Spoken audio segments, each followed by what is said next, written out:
no? Ang Pilipino, bilib ako sa kakayahan yan. In fact, yung Florissant, di ba? Itong Florissant, Pilipino nag-invento niyan eh. Di ba? Actually, alam mo, Attorney Yvette, Yes, ma'am. during times of crisis, dyan talaga lumalabas yung mga competitive. Maraming oportunidad during a crisis. Opo. So, dyan lumalabas talaga yung galing ng tao. And to think na marami tayong natural resources, nandyan yung araw, andyan yung hangin, yung dagat, na alam ko may kakayahan na mag-produce ng energy, no? Maging eye-opener po ito na whether may crisis o wala, dapat parating handa. Kaya sa inyong mga kabataan na nakikinig ngayon, huwag niyong gawing hadlang din, no? Ang inyong edad para makagawa ng isang kapapakinabangang bagay na maaaring kathang isip ninyo, pero kalaunan ay makakasave ng buhay, makakaligtas ng maraming buhay na Pilipino. Nasabi ni Ma'am Cora, yung mga nasa ospital, na mga kailangan ng kuryente, ano ang pwede yung na inventions, no? Para dire-diretso ang takbo ng mga gadget sa ospital. Alam mo, nabivisualize ko tuwing habang nagsasalita si Ma'am Cora tungkol dun sa hospital. Tapos binanggit mo po muli na yun. Worst comes to worst, kapag talagang wala tayong intention na ganyan, para ipagpatuloy lalo rin sa oxygen, ha? Importante yan. Actually, may Alam mga mo- generators naman. Kailangan pa ng motor. Alam mo, Kailangan din ng crew dun. this is not a joke, ha? Reality itong gusto mong sabihin.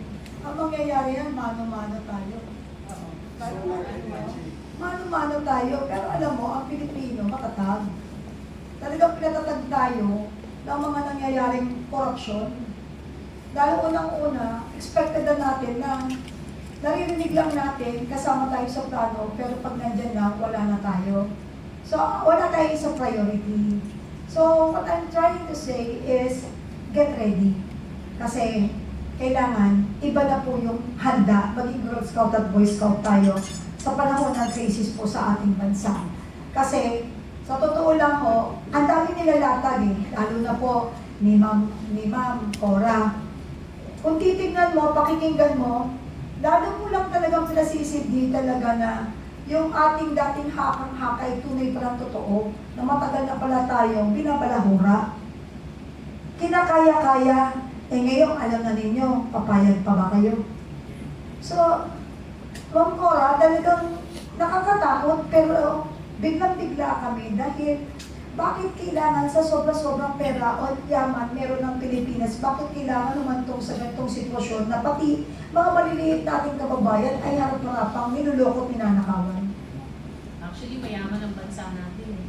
Kasi we have all the natural resources na kailangan pwedeng makapagbigay ng sariling yaman. May lupa tayo, may ulan, fertile ang soil natin, meron tayong dito, meron tayong langis. Nasa ilalim ang lahat. So, tapos ang mga Pilipino masisipag, kaya nga, di ba? Ang Pilipino mismo aangat sa ekonomiya ngayon, hindi yung gobyerno. Ordinaryong Pilipino. So, kung kailangan talaga, humingi na tayo ng accountability sa gobyernong to. Okay? Kasi kung hindi, lalala pa ng lalala ang sitwasyon. So, maski walang crisis, maski walang oil crisis, lalala talaga yung ekonomiya. Nakikita ko na yung dati pa.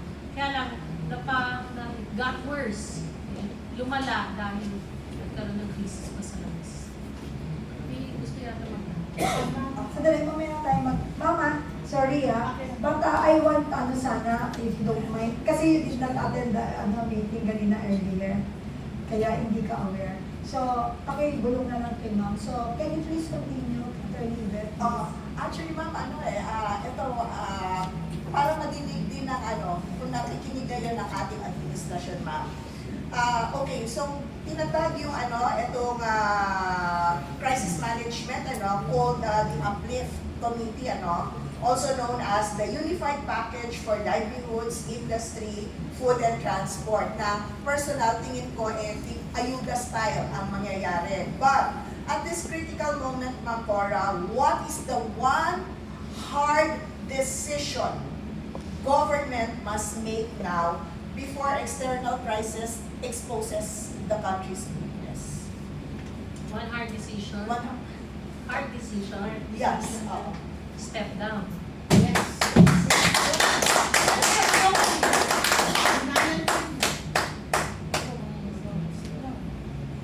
It- Let the Constitution, or give a chance to the Constitution to work. No? Kasi if we continue with the current leadership na walang vision, mahirapan umusad na ito. Or worse, more damage will be done. Sana. Susugan ko yung Ma'am Cora, no, na nasabi nyo nga, no, walang vision. This government, this administration stepped in middle of 2022, it's already 2026.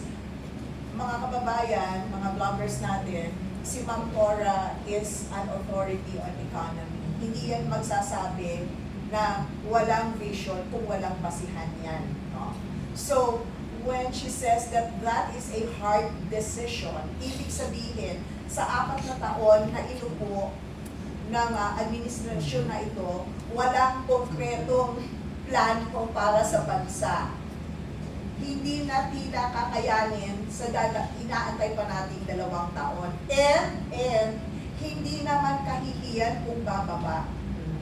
Kung mas nakararami ang makikinabang. Ito ay boses na ng isang ekonomista. Naway makaabot ito sa ating gobyerno para po mapagnilayan ninyo kung karapat-dapat bang ibigay ninyo itong ginagawa niyong serbisyo ngayon o ipaubaya nyo na sa nasabi ni Ma'am Cora na paigtingin ang ating constitution, pairalin ang ating constitution. Attorney, the answer pala sa ating pong masinding problema sa crisis is just 2 words. Diba? Ano po, sa totoo lang, kinilabutan ako. But if you really love our country, do it or regret.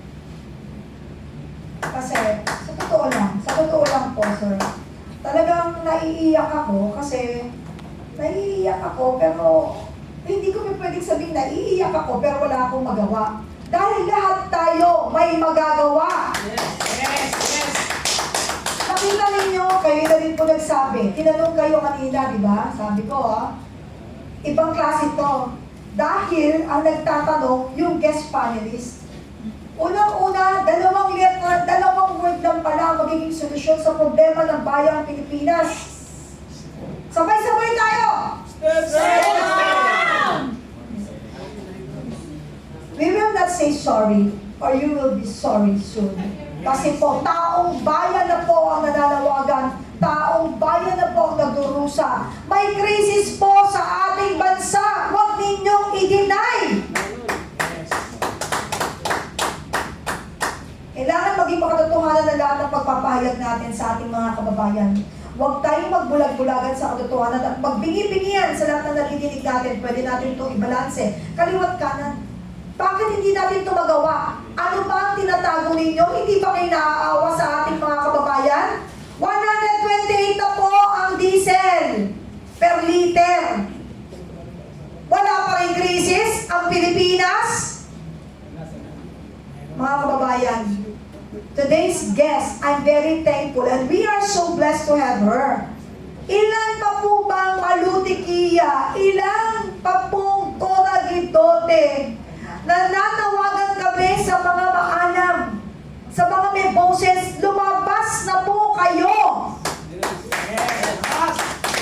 Aanin mo ang galing ninyo kung hindi nyo kayang ibuga sa panahon na kailangan na natin ng boses. Sa lahat ng mga vloggers, sinuulit ko po, wala pong susuko. Ang laban po ninyo ay laban natin, laban namin at laban ng sambayanang Pilipino. Maawa na po kayo kung may malasakit kayo sa ating bayan. 2 word lang ang kailangan ninyong gawin. Maraming salamat po. Kay Beth?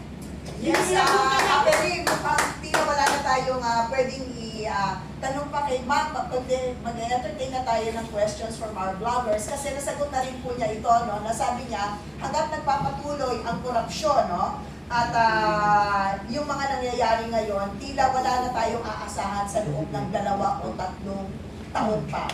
Hindi na kakayanin ng ating bansa. Okay, so Kapeni, we have a few minutes to Yes, entertain now we will be questions. accepting question, ha? Sinabi ko kanina.